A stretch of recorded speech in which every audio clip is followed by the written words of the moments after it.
नमस्कार मैत्रिणींनो, आज आपण पोहे बनवणार आहोत. त्यासाठी पोहे इथे एका चाळणीमध्ये घेतलेले आहेत. आता आपण ते पोहे चाळून घेऊया. चाळून याच्यासाठी की बघा कसं बारीक बारीक घाण निघते, म्हणून पोहे चाळायचे आहेत. किती घाण निघालेले आहे, बारीक तुकडे, कचरा. आता आपण पोहे धुवून घेऊया. 2 पाण्याने पोहे धुवूया, कारण पहिलं पाणी किती गढूळ निघालं होतं आणि दुसऱ्यांदा बघा किती स्वच्छ पाणी आहे. आता आपण चाळणीच्या साह्याने गाळून घेणार आहोत,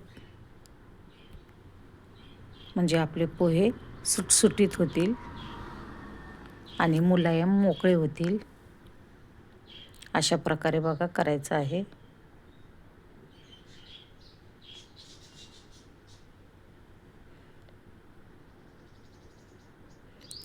सर्व पाणी गेलेलं आहे. आता असे मोकळे पोहे होतात, ते एकदम मुलायम होतात. ते अशा पद्धतीने केल्याच्या नंतर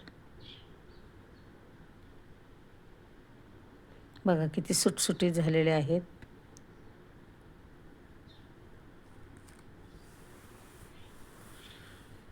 आता आपण थोडीशी हळद टाकून घेऊया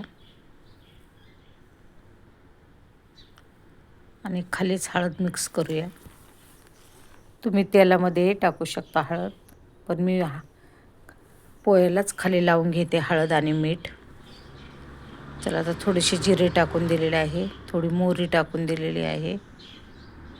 तेल चांगलं कडकडलं आहे. असे खरपूस जिरे आणि मोहरी तळून घ्यायची आहे आपल्याला. आता मिरच्या टाकून दिलेल्या आहेत. मिरच्या पण चांगल्या परतून घेऊया. असे मस्त पोहे बनवायचे आहेत आपल्याला. आता लगेचच आपण कांदा टाकून देऊया. कांदा पण चांगला परतून घ्यायचा आहे. खूप सारा कांदा टाकायचा आहे.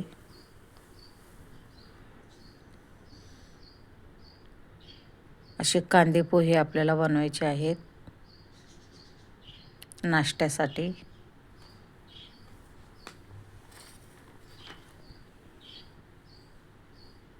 आता पोहे टाकून देऊया. बघा किती मोकळे पोहे झालेले आहेत.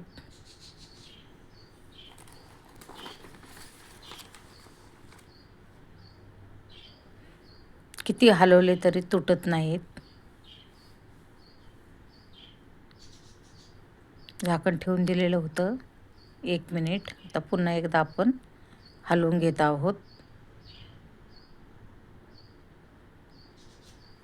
आणि झटपट होतात ते असे पोहे. पुन्हा झाकण ठेवून देऊया, पुन्हा उघडूया. बघा अशा प्रकारे कलर पण छान आलेला आहे, पिवळा धमक. अलगद आपले वर खाली करून घ्यायचे आहेत. आता इथे मी सर्व केलेलं आहे एका प्लेटमध्ये. शेंगदाणे अगोदरच तळून घेतलेले होते. किती छान झालेले आहेत पोहे. तुम्हाला जर माझी पोह्याची रेसिपी आवडली असेल तर लाईक करा, शेअर करा, कमेंट्स करा, सबस्क्राईब करा. अशा प्रकारे आपले मस्त मुलायम पोहे झालेले आहेत. खूप मस्त पोहे झालेले आहेत. चहा आणि पोहे आणि त्यावर लिंबू पिळायचं आहे आपल्याला. भेटूया पुढच्या व्हिडिओमध्ये.